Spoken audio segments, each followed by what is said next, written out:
my, priest friend, they were talking of one brother on our Lagos, Ubu Zion Castle, Ebuka Zion, and they were saying, if we would ever, another fake, another fake,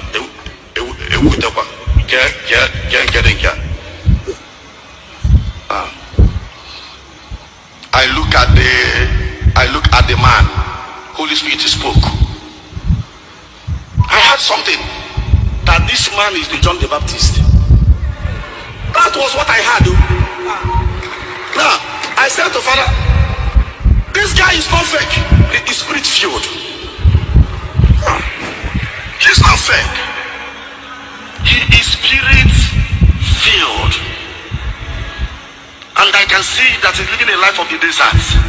So don't castigate him. Even the church is supposed to accommodate him. And what's still, he's a Catholic. Can you imagine?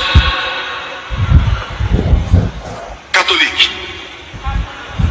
The essence of saying it is for you to know that God can even give you that same gift of prophecy. Okay. Only one thing do significant nefa Ebube Mounso kwuru maka Evangelist Ebuka Obi was a man sometimes so home when them wadu kwuru okwu ka nji asaheye o nwere mgbe people obi na share one video na tag in the Zion na tag everybody ezugo cannot say anything now about if Father Ebube Mounso kwuru Ebube Mounso kwuru that guy compares na a brother or no account okay ya compare a brother with a reverend father, with an ordained priest. You know all that. Somebody do Ebuka Gonodo, exclusive Kogon. They shared those videos tagging us. Now, even Nana do confused maybe these guys, If truly na with Taro, na Father Ebube Mounso the spirit filled, and that now when he speak, that he is speaking by the authority of the Holy Spirit. Why are they disregarding this part of Ife, especially when he said clearly that it was God who showed him that Evangelist Ebuka Obi, the Elijah of our time, Abi waiting. Now that young man had draw fake.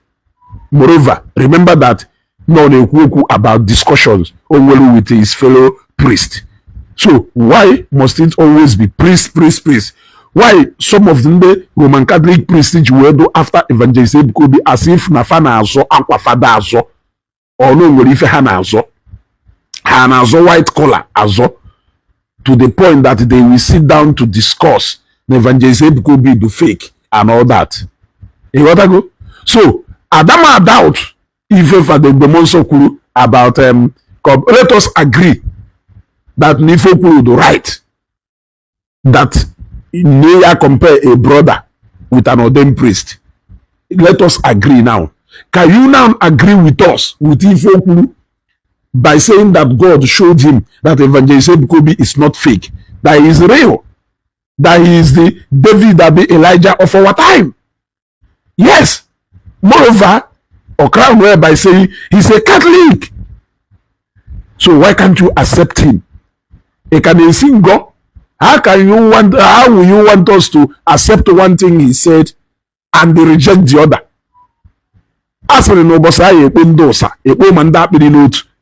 So I decided in can TV that go will ask course will ask will be will ask for more. You want to go and I tag me mana etagiamu like ya or who got a green kanji respond and I may respond to no no game once or say ham is go do this I will do it. You want to go have video again will be torn motor decide to resurface this video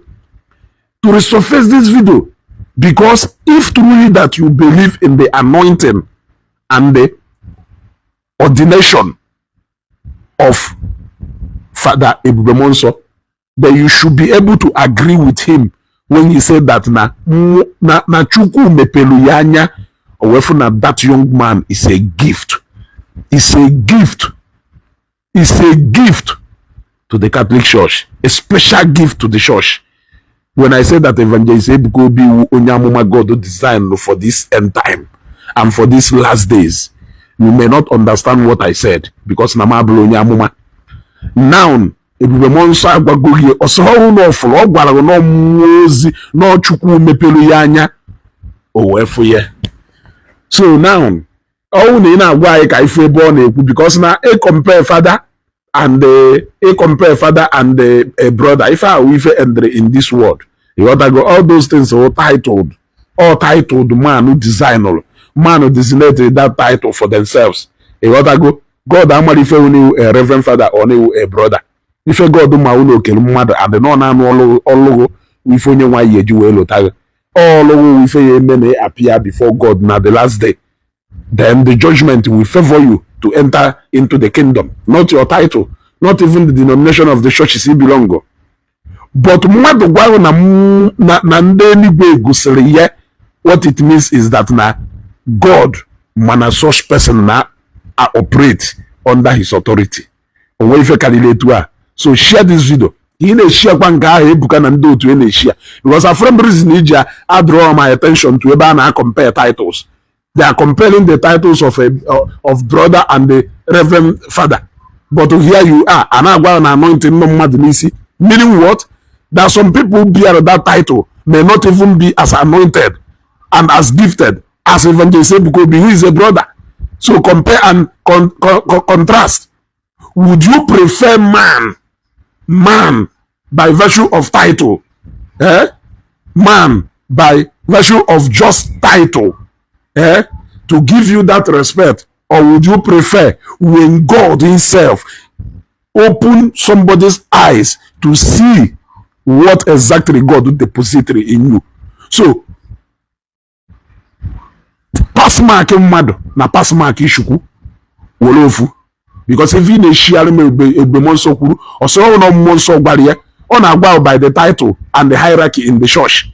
But what he said about Evangelist Ebuka Obi okwuru na Chineke mepelu ya anya, it was God who showed him more like a revelation. So share this video. Share this video. This is Ezugo talking. You want to go share this video.